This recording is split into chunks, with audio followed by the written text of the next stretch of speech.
There may not be any other American composer who's had quite the continued success that my next guest has. It's a rare television appearance for him. He seldom appears, and this is even rarer because he's without his partner, and it's a great privilege, or privilege if you prefer, to welcome on one of his rare TV appearances, Paul Simon of Simon and Garfunkle.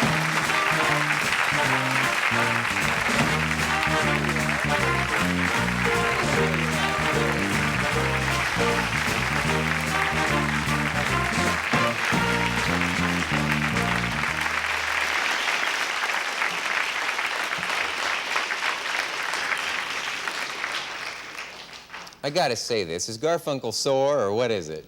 Is he sore at me? Yeah, you're no, seldom as a matter of fact, he's spending his time these days on a farm in Scotland. Oh, was this enforced, or does he own a farm? No, he doesn't own the farm, he leased the farm. He went, after we finished our last album, he got on a freighter and sailed around, and I heard from him in Tangiers, and then he went to London, and now he's in Scotland. Yeah. But you're still in touch. I mean, there's no problem, I assume.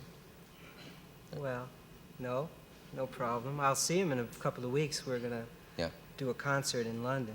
Yeah. So he's becoming a film actor now.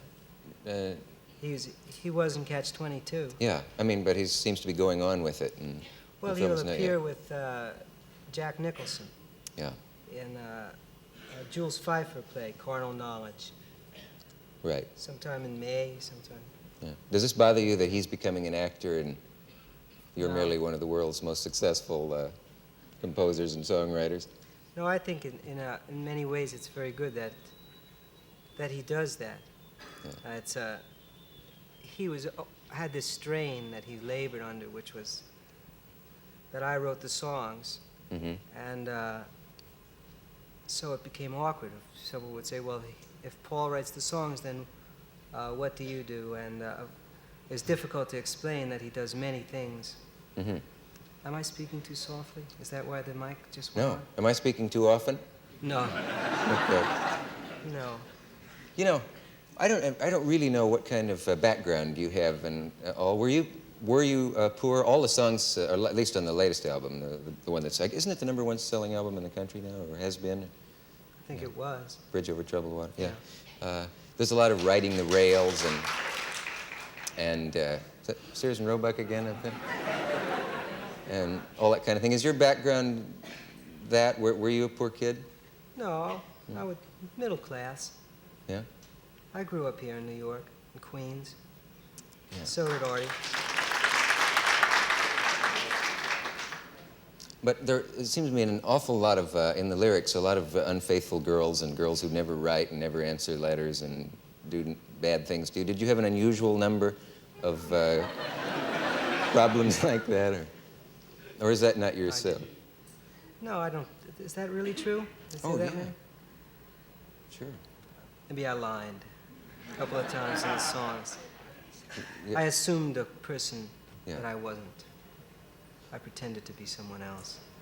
I wonder if it's hard when somebody like yourself makes so much success, you know, and makes all that money and that kind of thing. Do you ever find it hard to get back to the things that inspired you at first? I mean, once you become part of a world of riding around in limousines and being terrifically famous and having people asking for your autograph and all that, it would be hard to write, I would think, the original stuff that made you start in the first place. Well, your world changes, and what you write about changes, I suppose. It's not very interesting to write a song about a limousine. No. I'd avoid that, those type songs. Songs. Maybe it would be.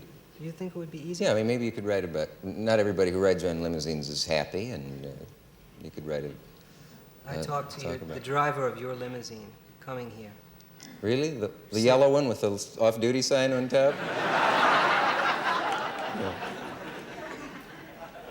He said you were a hell of a nice guy. Brilliant, he said. Really?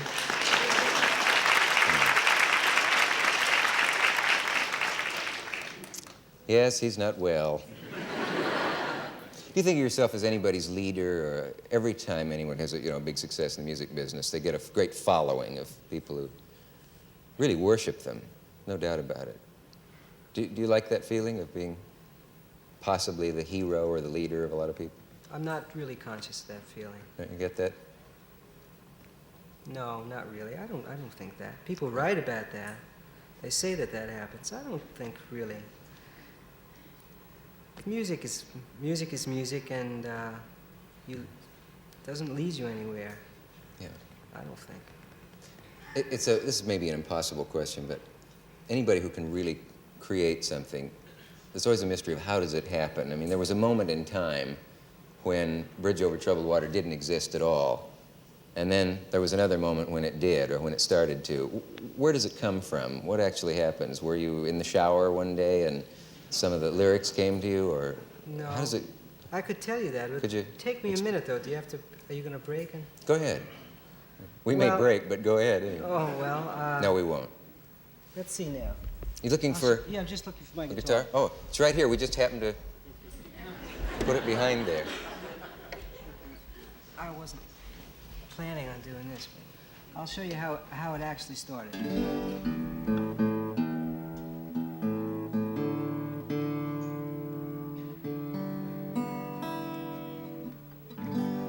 So it started out with me singing a song.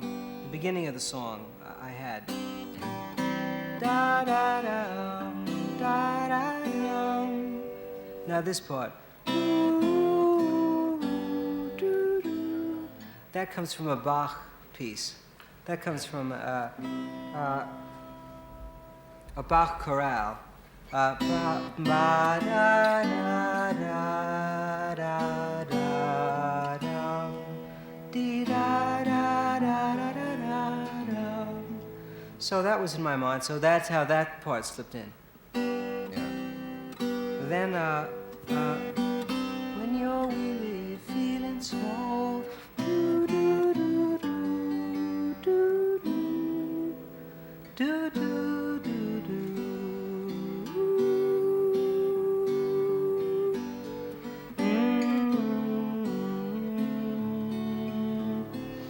I was stuck there. That was all I had of that melody. What makes you stuck? I didn't know where. Well, everywhere I went led me where I didn't want to be, so I was stuck.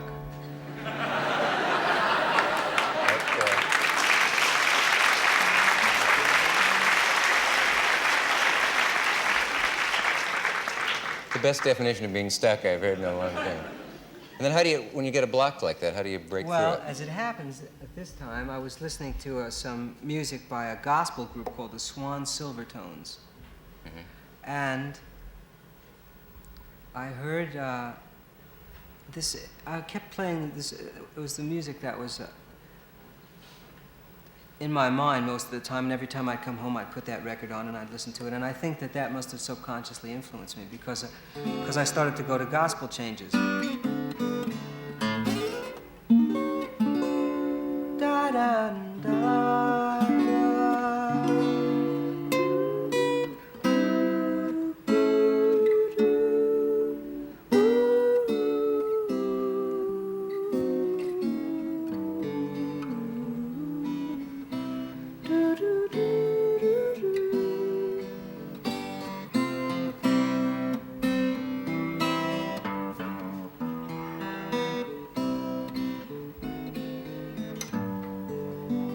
And that's how that fell in. And then there was this one song. It was a very up-tempo thing, and the lead singer was phenomenal. He's a tremendous lead singer in this group, and he was scat singing. And at one point he shouted out, "I'll be a bridge over deep water if you trust in my name." And I guess I stole it, actually. Ah, that's what I've been leading you to. That man is in the wings now with the subpoena. Perhaps this will refresh your memory. That's really something, though, because you always wonder where they come from. That's how songs happen. They Yeah. piece themselves together, and you sit around, and well, sometimes they come very fast. Sometimes you write a song that's a few lines, and that's really the end of the song, and you can't go further. You can't work back from it? I have one song that's I just have the line, and I've had it for about a year, and I can't go further with it. I keep changing melodies, but it goes, we go together like Rambo, Bobo. We go together like Rambo, Bobo, Bobo, Baudelaire. How about, hey Jude, don't let me down? Maybe that would... Wait a minute. We'll be back in a minute. I'm not being any help.